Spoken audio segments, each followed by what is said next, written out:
Welcome back. In this video, we will continue with the features of C programming. Let's begin. In the previous video, we have seen the features like C is a simple programming language, high level language, it is middle level language, it is also general purpose language. We also learned that it supports modular programming. About these features, I provided a link in the description box below this video. If you didn't watch the previous video, please have a look.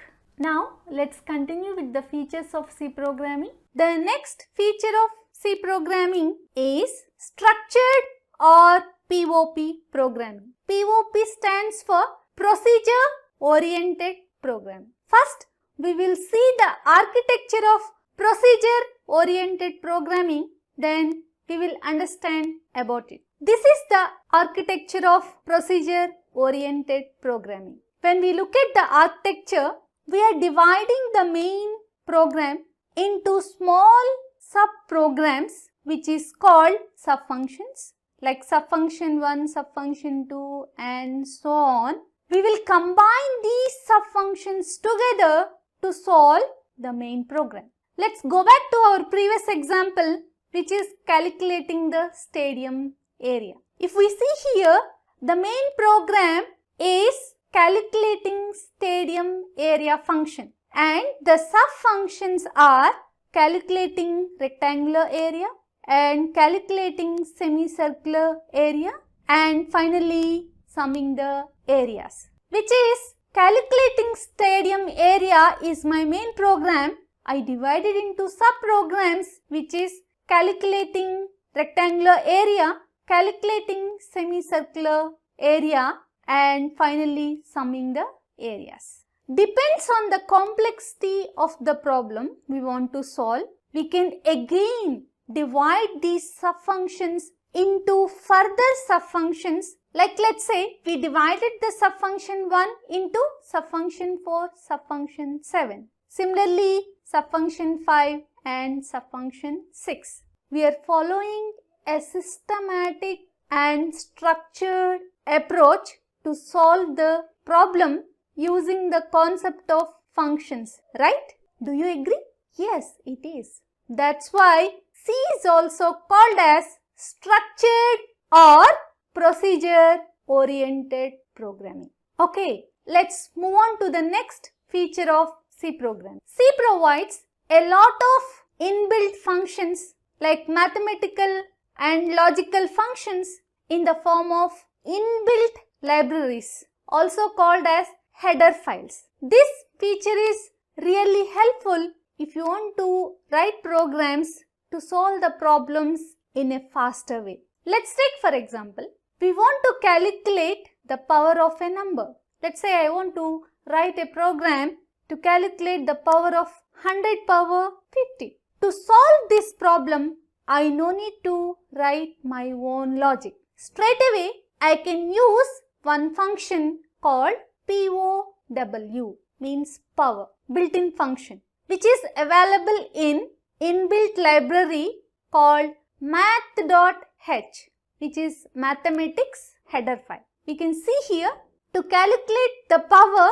we will write like this, POW, the function name, and we are passing x comma y. X represents the base and y represents the power. Here, x is 100 and y is 50. I can use this function to develop the program faster instead of writing my own logic, right? This is the advantage of using the library of C.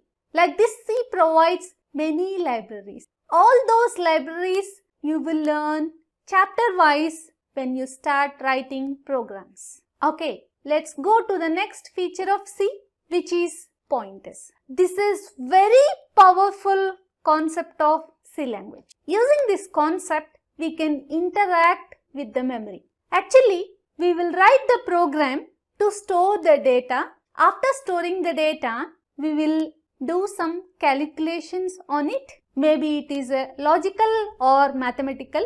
After performing the calculation, we will retrieve the calculated value. So where we are going to write this data and read the calculated value, that is memory. So if you want to know the exact location at which place in the memory your data is stored or your calculated value is stored, it means to know the address of our data, the exact address of the data which is stored in memory, we will use the concept of pointers. This is very interesting, right?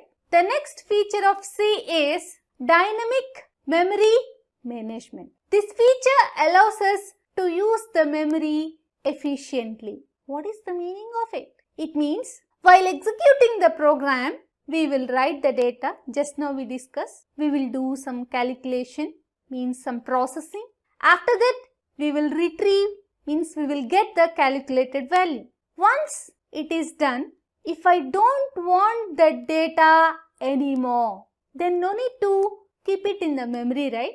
It's better to delete that memory, or we can say better to release that memory, right? To do that, we can use this feature, which is memory management.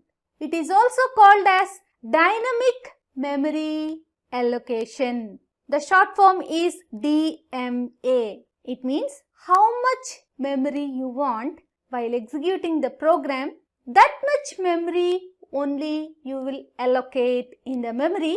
You will use that memory. After use of that memory is over, we will release that memory. That is called using the memory efficiently, which is DMA.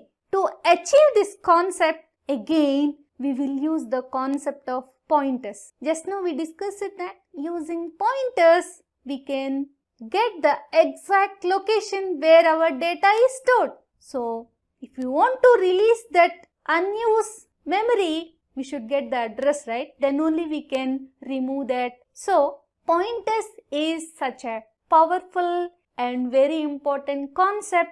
It must be used when we are developing any kind of application. Okay?